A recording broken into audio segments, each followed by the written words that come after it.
এটা কিন্তু আমার হোম ডেলিভারির প্রথম ব্লগ। আশা করি তোমরা সবাই পুরো ভিডিওটা দেখবে। So hello everyone, good morning. আশা করি তোমরা অনেকেই আমাকে চিনতে পারছো, অনেকে না হলেও কিছু মানুষ হয়তো আমাকে চিনতে পারছো। আর যারা আমাকে চিনতে পারছো না তাদের জন্য বলে দিই, আমি ঈশান আর আমি থাকি রিশাদ, আর আমি আমার বাড়ি থেকে একটা ক্লাউড কিচেন চালাই।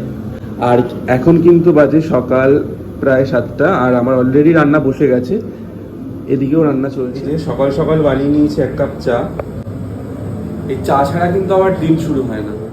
তো আজ কিন্তু আমার প্রচুর অর্ডার ছিল, যার কারণে আমি অনেক সকালে প্রায় ভোর 5:30টার সময় উঠে পুরো রান্নাঘরটাকে পরিষ্কার করে যাবতীয় যেই সমস্ত কাজ করতে হয় সবকিছু করে কিন্তু রান্না বসিয়ে দিয়েছিলাম। প্রথমেই বসিয়ে দিয়েছিলাম ভাত, মুগ ডালটাকে ভেজে সেদ্ধ করতে বসিয়ে দিয়েছিলাম।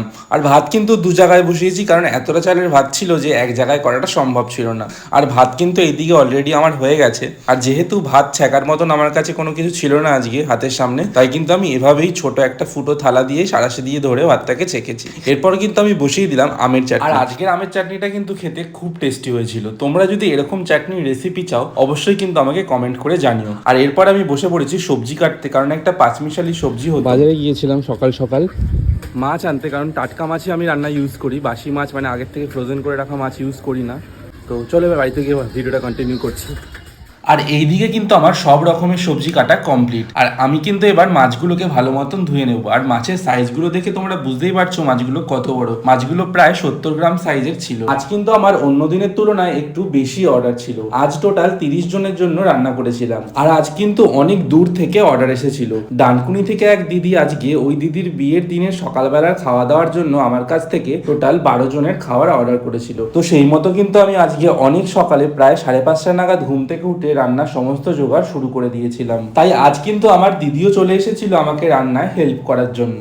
তোমরা যদি এরকম আরো বড় ভিডিও দেখতে চাও তাহলে অবশ্যই আমাকে কমেন্ট করে জানিও। আমি কিন্তু তাহলে ভবিষ্যতে আরো বড় ভিডিও এবং এর থেকে আরো ভালো কোয়ালিটির ভিডিও তোমাদের সঙ্গে শেয়ার করব। যেহেতু ডেলিভারিটা অনেকটাই দূরে ছিল, তাই কিন্তু একটু চিন্তাতেই ছিলাম যে সময় মতন ডেলিভারি কমপ্লিট করতে পারবো কিনা, কারণ ওই দিদিটা কিন্তু আমাকে 12:30টার মধ্যে খাবার ডেলিভারি দিতে বলে দিয়েছিল। যার কারণে কিন্তু আমি তাড়াহুড়ো করে সমস্ত রান্না কমপ্লিট করে একদম সময় মতনই বাড়ি থেকে বেরিয়ে পড়েছিলাম। তবে 12:30টায় খাবার কিন্তু আমি ডেলিভারি দিতে পারিনি। হ্যাঁ, দিদিটার লোকেশনে আমি 12:30টাতেই পৌঁছে গিয়েছিলাম। তবে বাড়িটা এতটাই অলিগলির ভেতরে ছিল যে ম্যাপ দেখেও কিন্তু আমরা ঠিক মতন বাড়িটাকে চিনতে পারছিলাম না। যাই হোক, কিছুক্ষণ পর দিদিটার বাড়ির থেকে একজন বাইরে রাস্তায় বেরিয়ে আসে এবং তারপরে কিন্তু আমরা দিদিটার বাড়িতে খাবার নিয়ে চলে যাই। তোমরাও কি আমার হোম ডেলিভারির এই সমস্ত সুস্বাদু রান্নার রেসিপিগুলোকে জানতে চাও? তাহলে অবশ্যই আমাকে কমেন্ট করে জানিও। আমি কিন্তু তাহলে সমস্ত রান্নার রেসিপি তোমাদের সঙ্গে শেয়ার করব।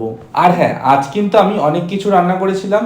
তো আজ দুপুরের মেনুতে ছিল ভাত, মুগের ডাল, পাঁচমেশালি সবজি, পটল ভাজা, রুই মাছের কালিয়া, দই কাতলা, চাটনি, পাঁপড় আর ডিম কষা। আর এইদিকে কিন্তু কথা বলতে বলতে আমার সমস্ত রান্না কমপ্লিটও হয়ে গেল। তো তোমরা দেখতেই পারছো রান্নাগুলো কেমন হয়েছে। আর আজকে সব রান্নার মধ্যে রুই মাছের কালিয়াটা কিন্তু সব থেকে বেশি টেস্টি হয়েছিল। আর আজকের রুই মাছের কালিয়াটা আমি একটু অন্যরকমভাবেই বানিয়েছিলাম। তো এবার কিন্তু সমস্ত খাবার প্যাকিং করে আমি বেরিয়ে পড়েছি ডেলিভারি দেওয়ার জন্য। আর ডানকুনি কিন্তু আমি সাইকেলে যাইনি, গিয়েছিলাম আমার দাদার বাইকে। তো সব ডেলিভারি কমপ্লিট করলাম এই মুহূর্তে। ডানকুনি অবধি গেছিলাম, অনেকটা দূর যেখানে গেছিলাম খাবারটা দিতে, দাদার বাইকে করে গেছিলাম। আজকের মতন এইটুখানি, আর বেশি কিছু বকবক করবো না, যেহেতু প্রথম ব্লগ। জানি না কেমন লাগবে তোমাদের। ভিডিওটা ভালো লেগে থাকলে লাইক, কমেন্ট এবং শেয়ার করে দিও। অবশ্যই আমাকে সাবস্ক্রাইব করে দিও। পাশে থাকা বেল আইকনটাকে প্রেস করতে ভুলো না। ফেসবুক কিংবা ইনস্টাগ্রাম থেকে দেখে থাকলে অবশ্যই কিন্তু আমাকে ওখানে ফলো করে দিও।